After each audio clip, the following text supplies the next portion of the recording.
আমাদের চোখ শরীরের বিভিন্ন গুরুত্বপূর্ণ পার্টসগুলির মধ্যে থেকে একটি।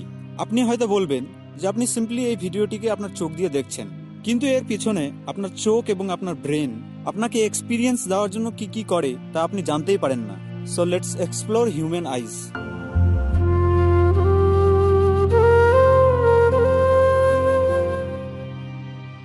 Working of the I. আপনার চোখের মধ্যে যে লাইট এন্টার করে সেই লাইট চোখের রেটিনাতে ফর্ম হয়।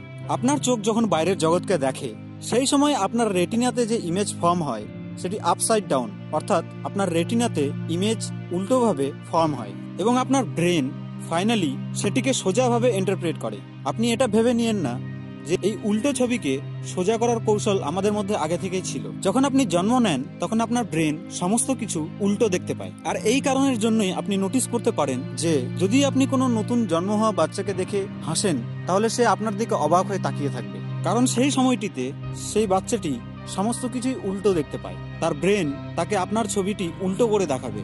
তো আমরা যখন বাচ্চাদের কথা উল্লেখ করেই নিলাম, তো আপনি বাচ্চাদের ব্যাপারে আরো দুটি ইন্টারেস্টিং জিনিস জেনে নিন। যা হলো, শিশু যখন জন্ম নেয় তখন তারা কাঁদে তো ঠিকই, কিন্তু তাদের চোখ দিয়ে জল বের হয় না, কারণ তাদের চোখের জল প্রোডাকশন ফ্যাক্টরি বা টিয়ার গ্ল্যান্ড তখনও বিকশিত হয় না। তাদের জন্ম হওয়ার প্রায় 5-6 সপ্তাহ পর তাদের কান্নার সঙ্গে চোখের জল বের হয়। এবং দ্বিতীয়টি হলো, শিশু যখন জন্ম নেয় তখন সে এই সম্পূর্ণ পৃথিবীকে ব্ল্যাক অ্যান্ড হোয়াইট দেখতে পায়। হ্যাঁ, সেই সম্পূর্ণ পৃথিবীকে ব্ল্যাক অ্যান্ড হোয়াইট দেখতে পায়। Number 2, amazing properties of the I. বাইরের জগৎ থেকে আমাদের মস্তিষ্কের মধ্যে যে মেমোরি ফর্ম হয় এবং সেখান থেকে আমরা যে সমস্ত বিষয় শিখি, সেই ফর্ম হওয়া মেমোরিজগুলির মধ্যে থেকে 80% আমাদের চোখের মাধ্যমেই হয়ে থাকে। আকারের দিক থেকে আমাদের চোখ মাত্র 8 গ্রামের একটি অর্গান, কিন্তু আমাদের চোখ প্রায় 2 মিলিয়ন পার্টস দিয়ে তৈরি। যদি আপনি আপনার চোখকে ম্যাগনিফাইং করে দেখেন তাহলে আপনি দেখতে পাবেন যে আপনার চোখ প্রায় 20 লাখ পার্টস দিয়ে তৈরি, যেগুলি একসঙ্গে কাজ করে আপনাকে দেখার ক্ষমতা দিচ্ছে।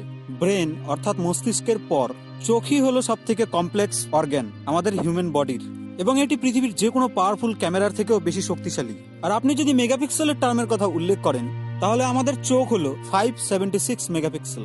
Number 3, blinking. আমাদের চোখ একবার ব্লিঙ্ক করতে প্রায় সময় লাগে 0.4 থেকে 0.5 সেকেন্ড। আপনি যখন একবার ব্লিঙ্ক করেন তখন আপনার চোখের সামনে সমস্ত কিছু অন্ধকার হয়ে যায় বা ডার্ক হয়ে যায়, কিন্তু সেটি এত কম সময়ের মধ্যে হয় যে আপনি বুঝতেই পারেন না। যখন আপনি আমার এই ভিডিওটি দেখছেন তখনও আপনি ব্লিঙ্ক করছেন, কিন্তু আপনি এটা বুঝতেই পারছেন না যে আপনার চোখের সামনে অন্ধকার হয়ে যাচ্ছে। একবার আপনি এই জিনিসটিকে মনোযোগ সহকারে অ্যাবজর্ব করে দেখবেন।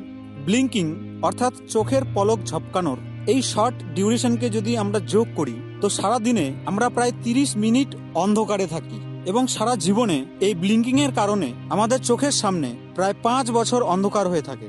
আর যদি আমি নাম্বারসের কথা বলি তাহলে এক দিনে আমরা প্রায় 28,000 বার ব্লিঙ্কিং করি, অর্থাৎ চোখের পলক ঝপকাই। Number 4, colour detection. একটি প্রশ্ন আমি আপনাদেরকে জিজ্ঞাসা করি যে এই ইউনিভার্সে কতগুলি কালার্স আছে? ছোটবেলায় যে কালার পেন্সিল দিয়ে আমরা ছবি আঁকতাম তার মধ্যে তো শুধুমাত্র 12টা অথবা 24টাই রং পেন্সিল থাকতো, কিন্তু এই ইউনিভার্সে ইনফাইনাইট অর্থাৎ অসংখ্য কালার্স আছে। সেই ইনফাইনাইট বা অসংখ্য কালার্সের মধ্যে থেকে আমাদের চোখ কেবলমাত্র 10 মিলিয়ন অর্থাৎ 1 কোটি কালার্সকে চিনতে পারে। আলাদা আলাদা স্পেকট্রাম থেকে ফর্ম হওয়া কালার্সগুলিকেও আমাদের চোখ ডিটেক্ট করতে পারে। Number 5, I colour. এই পৃথিবীর পপুলেশনে ব্ল্যাক এবং ব্রাউন আই তো কমন। আরে হ্যাঁ, আমি তো ব্লু আইজের কথা ভুলেই গেছিলাম। কিন্তু আপনি কি জানেন যে এমনও কিছু লোক এক্সিস্ট করে যাদের গ্রিন, গ্রে, রেড আর এমনকি ভায়োলেট আইজও আছে। আমাদের চোখ সত্যি প্রকৃতির দেওয়া একটি অমূল্য রত্ন। এই ভিডিওটিকে ভালো লাগলে শেয়ার করবেন যাতে এই ইন্টারেস্টিং নলেজ অন্যদের কাছেও পৌঁছায়, এবং এই ভিডিওটিকে লাইক ও নিচে কমেন্ট অবশ্যই করবেন। লিংক আমি ডেসক্রিপশনে দিয়ে দিয়েছি, এবং এই চ্যানেলটিকে সাবস্ক্রাইব করতে ভুলবেন না, কারণ সায়েন্স এবং টেকনোলজির এইরকমই ইন্টারেস্টিং ভিডিও আমি 2 দিন পর পর আপলোড করতে থাকি। আর হ্যাঁ, সাবস্ক্রাইব করার পর বেল আইকনটিতে অবশ্যই প্রেস করবেন যাতে আমার আপলোড করা ভিডিওগুলি আপনার কাছে সবথেকে আগে পৌঁছায়।